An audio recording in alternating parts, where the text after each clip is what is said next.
வெள்ளிக்கிழங்கு அல்வா எப்படி செய்யறதுன்னு காட்டணும். இது சிவராத்திரி ஸ்பெஷலு. நீங்கள் வெள்ளிக்கிழங்கு எப்போ வேணாலும் டெய்லி வாரத்தில் ஒரு 2-3 வாட்டி சாப்பிட்டீங்கன்னா அவ்வளோ பெனிஃபிட் வந்து அதில் இருக்குது.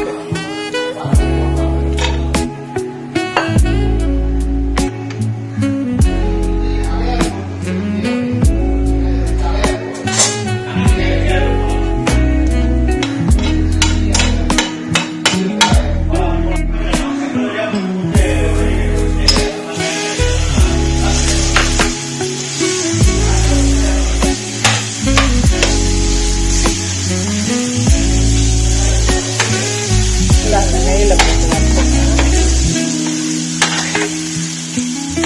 ஒரு 1/2 கப்பு தான் போட்டிருக்கேன்.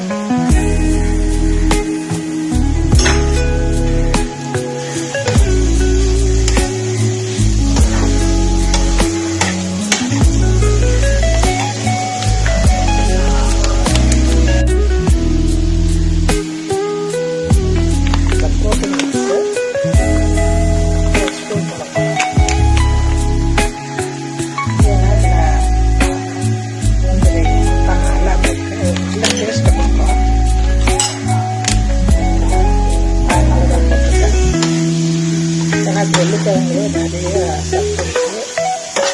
அது கூட நம்ம இன்னும் கொஞ்சம் சத்தான பொருளை சேர்த்தோம்னா அது பெனிஃபிட்டு கொஞ்சம் அதிகமாகும்.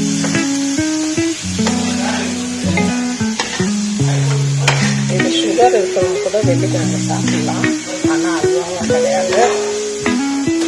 கிழங்கா சாப்பிட்டா சுகர் இருக்கிறவங்க இந்த வெள்ளிக்கிழங்கு சாப்பிட்டா உடம்பு சாப்பிடாது. எல்லாமே இருக்குது. இந்த மாதிரி ஒரு பக்குவத்துக்கு வந்தோன்னா இறக்கிடுங்க. எத்தனை பேர் இந்த மாதிரி ஸ்வீட் பொட்டேட்டோல அல்வா செஞ்சுருக்கீங்கன்றது எனக்கு கமெண்ட்ல சொல்லுங்க. செஞ்சு பார்த்துட்டு எப்படி இருக்கு டேஸ்ட்னு கமெண்ட்ல பண்ணுங்க.